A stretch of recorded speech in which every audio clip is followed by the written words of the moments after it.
Let's talk about now the business tax. Last time we were here, we talked about how your criticisms over the changes to the taxes on small business. Now, since then, the government has announced that they are lowering it again from 10.5, I believe it is, or 10, yeah, to 9% by January 2019. What's your response to that? Okay, so this is fascinating. There's a whole lot happening here. First of all, the Liberals had promised to reduce it to 9% as part of their election platform. Mm-hmm. They reneged on the promise. They scrapped the promise. There was no evidence of it in the last budget whatsoever. Mm-hmm.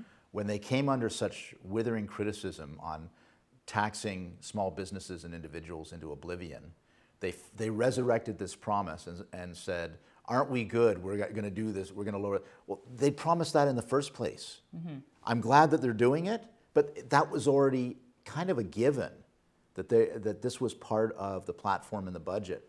So yes, they are reneging on the reneging mm-hmm. and going ahead with the promise.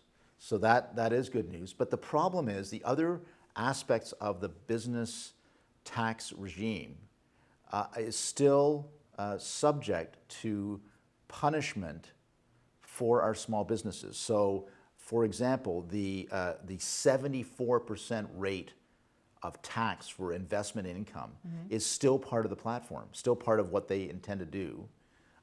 They're saying, no, it won't be retroactive. Well, they never would have survived in court on retroactivity on that anyway, so that right. They're not really giving a lot away on that. So that's still happening on a proactive basis.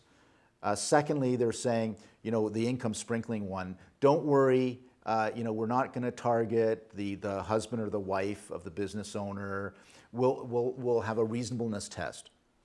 Well, the problem with a reasonableness test when you're splitting your income is guess who gets to decide whether it's reasonable or not? You don't get to decide. CRA gets to decide. Right. And hands up anyone who thinks that CRA is going to be reasonable in the reasonableness test. Right. Believe me, I've got a lot of constituents in Muskoka and Parry Sound who have been punished by CRA in no reasonableness there, mm-hmm. I can assure you. So the problems are still there. And so we're still going to be fighting on behalf of our small business owners. That doesn't stop. I think this is all smoke and mirrors. Why is this happening? Because the Liberals got into trouble on it, not only on the substance of the issue, right. but they got into huge trouble because they're a bunch of rank hypocrites. Okay. There they are saying, Justin Trudeau and Bill Morneau, we're going to go after the tax cheats. They're going after the little guy who's trying to make a buck in a small business, calling them a tax cheat.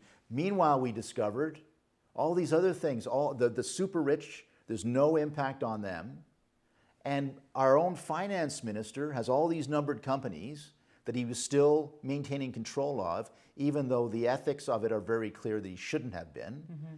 And furthermore, this was a finance minister who forgot to report that he owned a French villa. That he owned a villa in France. That isn't a problem that most people in Muskoka and Parry Sound have, I can assure you of that they forget when they have a villa in France that they're supposed to report.